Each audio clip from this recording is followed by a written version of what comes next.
Hello guys, this is Kuldeep Sharma and we are going to start our lecture number 2 of electrostatic. Today our topic is Coulomb's law.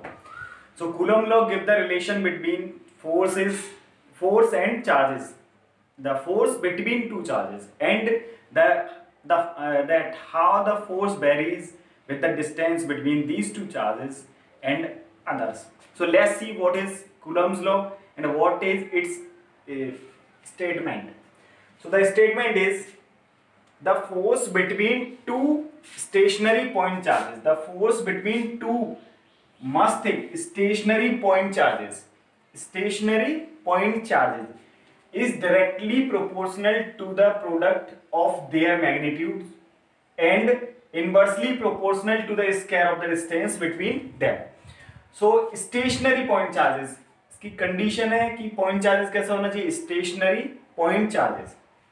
So क्या हुआ, let's see these are two charges Q1 and Q2 separated by a distance R.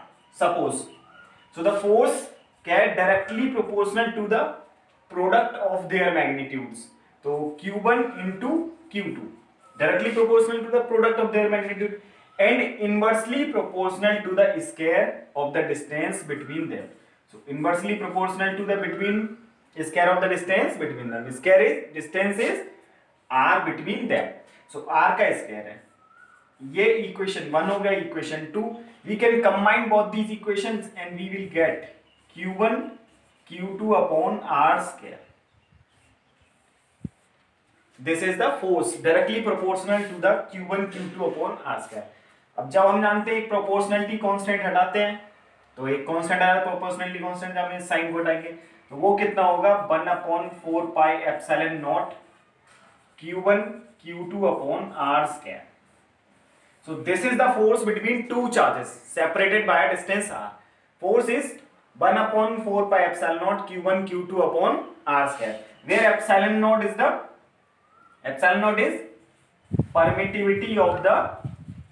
permittivity of free space.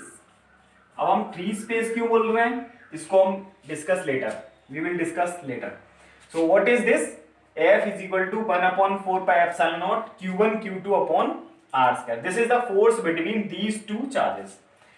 जब हमने charge की properties बताई थी तब लिखा था कि अगर चार्ज ऑपोजिट नेचर के हैं तब क्या होगा, फोर्स अट्रैक्टिव होगा और वो फोर्स मैग्नीट्यूड इतना होगा.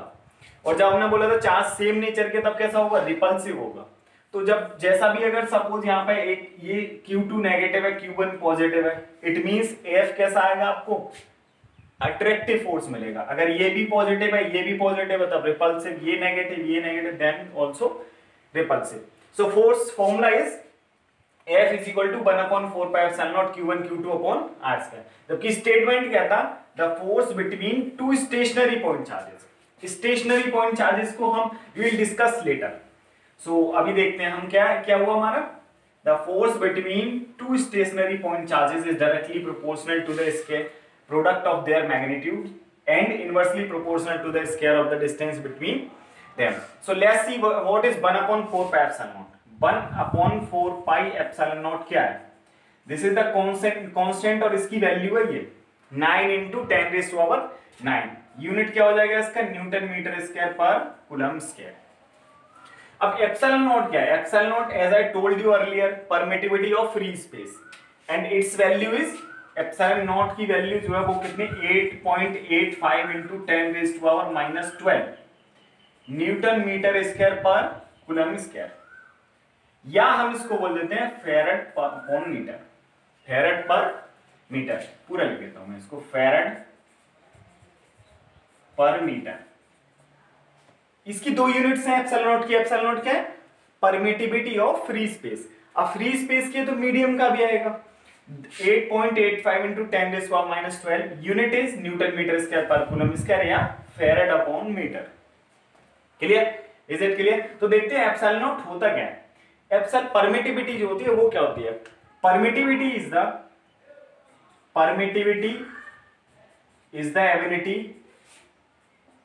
The ability to store the electrical energy in electric field. So permittivity क्या है? Permittivity is the ability to store electrical energy in electric field. कोई मटेरियल कितना इलेक्ट्रिकल एनर्जी स्टोर करता है, कोई मटेरियल कितना एनर्जी स्टोर करता है। तो परमिटिविटी क्या है? Ability to store electrical energy in electric field. या मैं इसको सिंपल वर्ड्स में कहूं तो बोलूंगा परमिटिविटी क्या है? Permittivity is just the line electric field lines passing through that substance या मटेरियल। तो ये क्या है? Number of electric field lines, electric field lines जो हम अभी आगे डिस्कस करेंगे। Electric field line, number of electric field lines passing through that material, ये उसकी परमिटिविटी हो जाएगी। जिसमें से ज्यादा परमिटिविटी, जिसमें से जितनी ज्यादा लाइंस पास होंगी उसकी परमिटिविटी उतनी ज्यादा, जिसमें से कम पास होंगी उसकी परमिटिविटी कम। सो फॉर्मूला क्या है हमारे फोर्स का? F is equal to 1/4 pi epsilon not Q1 Q2 upon R square. Epsilon not क्या? परमिटिविटी ऑफ फ्री स्पेस, ये मीडियम के लिए भी होगी। फ्री स्पेस की वैल्यू इज दिस। परमिटिविटी होता क्या है? Ability to store electrical energy in electric field या number of electric field lines passing through that material. We are rub करते हैं, चलो आगे देखते हैं। सो देखते हैं अब force is a scalar quantity और vector quantity. Force is vector quantity. So हमको ये क्या है फोर्स भाई, उसमें वेक्टर में भी रिप्रेजेंट करना पड़ेगा, वेक्टर फॉर्म में रिप्रेजेंट करना पड़ेगा। ये Q1 ये Q2, डिस्टेंस कितना R। सो अगर फोर्स जो है हमारा वो क्या होगा? अलोंग द लाइन एक्ट करेगा। द फोर्स विल बी, ये सेंट्रल फोर्स है, अलोंग द लाइन एक्ट करता है। सो दो फोर्स जो हो जाएगा हमारा, अगर मैं वेक्टर फॉर्म में लिखूंगा F is equal to 1/4 pi epsilon not Q1 Q2 upon R square. और हम इसको कैसे लिखेंगे? डायरेक्शन क्या हो जाएगा इसका? R square. ये क्या रहेगा? Along the line. अगर सपोज दोनों का नेचर क्या पॉजिटिव पॉजिटिव है सपोज, देन फोर्स क्या होगा? देखो लाइन ज्वाइन कर रही है ना, इधर की तरफ इधर एक्ट करेगा और इसमें इधर की तरफ एक्ट करेगा। अगर यही सपोज प्लस और ये नेगेटिव है, सपोज चार्ज एक पॉजिटिव है एक नेगेटिव है, तब क्या होगा? फोर्स ऑफ अट्रैक्शन का होगा। तब फोर्स देखो, एक तो ये तो इधर एक्ट करेगा इस पर और इस पर फोर्स इधर एक्ट करेगा। तो लाइन के अकॉर्डिंग जो हमारी लाइन ज्वाइनिंग है उसके अलोंग एक्ट कर रहा है, तो हमारा डायरेक्शन क्या हो जाएगा? आर कैप का डायरेक्शन हो जाएगा। उस केस में कैसा डायरेक्शन होगा? आर कैप का direction. F is equal to 1/4 pi epsilon not Q1 Q2 upon R square. As we know that हम आर कैप को क्या लिख सकते हैं? Vector R upon mod of vector R या vector R upon R। Clear? तो हम इसको फर्दर इसमें पुट करते हैं, हमें F क्या मिलेगा? 1/4 pi epsilon not Q1 Q2 upon R square into vector R को हमने क्या लिखा है? Vector R upon R। तो हम इसको अनदर फॉर्म में ऐसे भी लिख सकते हैं 1/4 pi epsilon not Q1 Q2, अब ये स्क्वायर इनटू 1 कितना हो जाएगा? 3 और वेक्टर R। तो ये हो गया हमारा formula for the force between two charges when placed at a distance या separation R।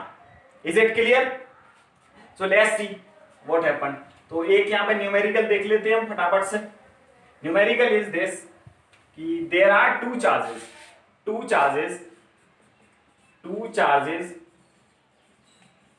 Are placed, two charges का मैग्नीट्यूड ले लेते हैं हम। Two charges of -1 microcoulomb and 2 microcoulomb are placed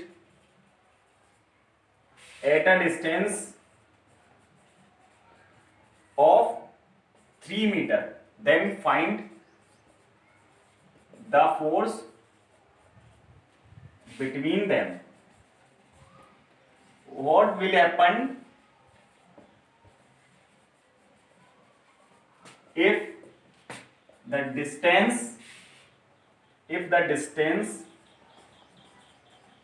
becomes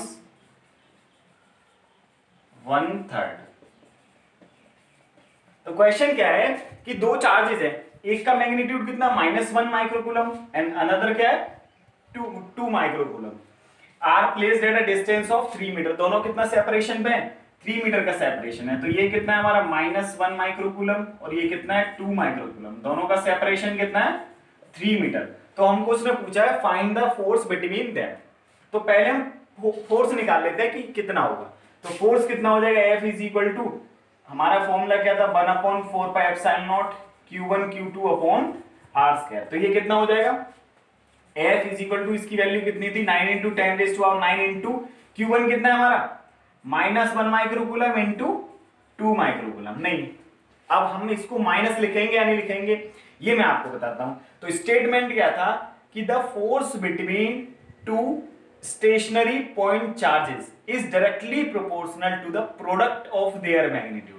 क्या बोला था, प्रोडक्ट ऑफ देयर मैग्नीट्यूड्स। तो हम यहां माइनस साइन कंसीडर नहीं करेंगे, प्लस हो या माइनस हमको उसका क्या लेना है, केवल मैग्नीट्यूड लेना है। एंड द डिस्टेंस इज 3 का स्क्वायर, इट मींस 9 हो जाएगा, इससे ये कैंसिल हो जाएगा। कितना बचेगा भाई 10⁻9 इंटू यहाँ पे बचेगा 10⁻6 इंटू 2 इंटू 10⁻6। अगर आप इसको करोगे तो कितना बचेगा 2 into 10⁻³ Newton. Is it clear, समझ आया भाई। -12 भी हो जाएगा, -12 प्लस 9 कितना होगा -3 बचेगा, तो 2 इंटू 10⁻³ न्यूटन। तो फोर्स उसके उन दोनों के बीच कितना एक्ट हुआ 2 इंटू 10⁻³ न्यूटन। अब सेकंड क्या दिया हुआ है, उसने बोला है कि इफ द डिस्टेंस बिकम्स 1/3 तब क्या होगा फोर्स का।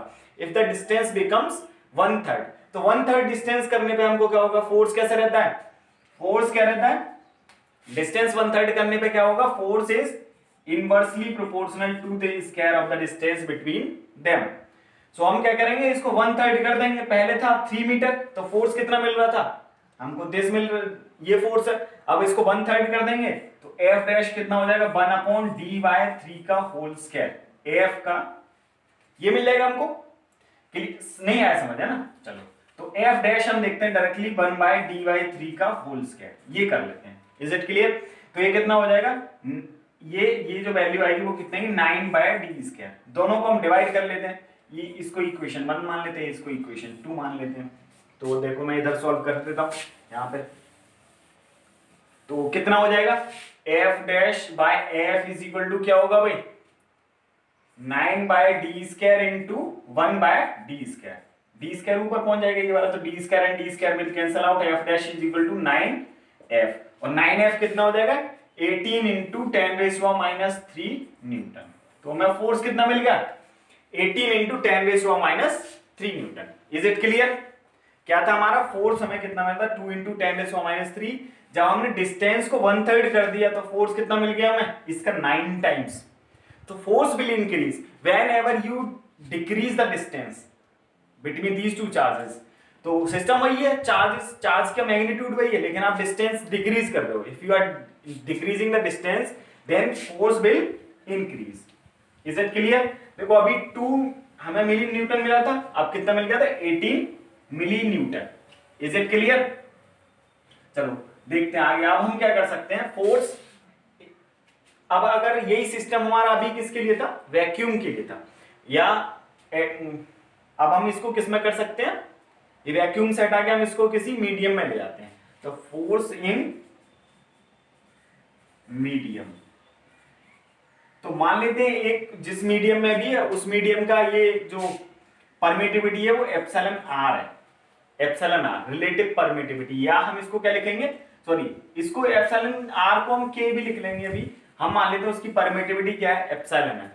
तो फोर्स देखो कितना होगा, F is equal to 1/4 pi epsilon naught लिखेंगे, नहीं अब उस मीडियम की परमिटिविटी लेंगे। एप्सिलॉन नॉट किसके लिए था, वैक्यूम के लिए, ठीक है। अब ये किसके लिए है, उस मीडियम के लिए, तो Q1 Q2 upon R²।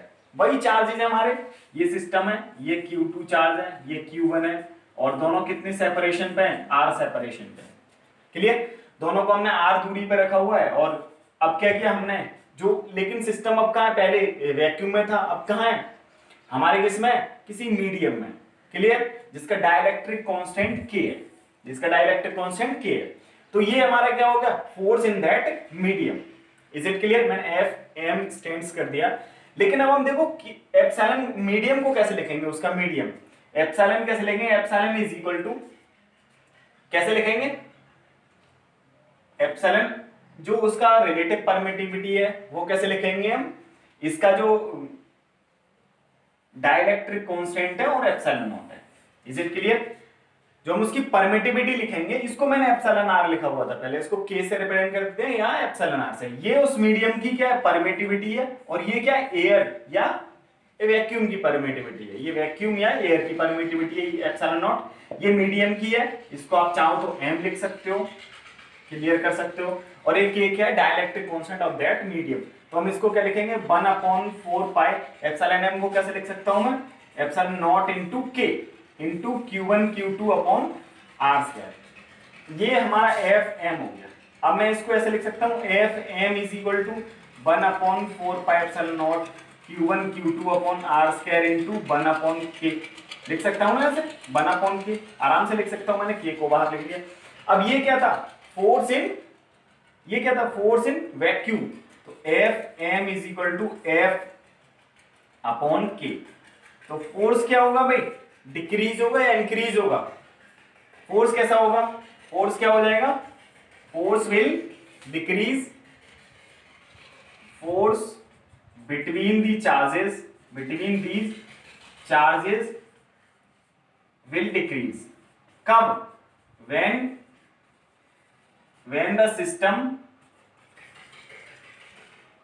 is in medium। देखो फोर्स क्या हो जाएगा भाई, उसका डिक्रीज हो जाएगा। अब कितने टाइम्स डिक्रीज होगा, k टाइम्स डिक्रीज होगा। फोर्स कितने टाइम्स डिक्रीज होगा, k times.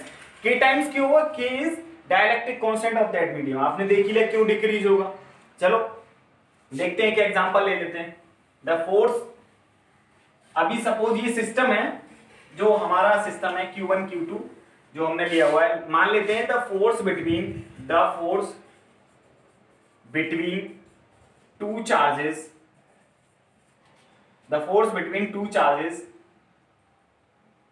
Of magnitude 1 coulomb and 3 coulomb is 20 Newton when it placed in a medium of dielectric constant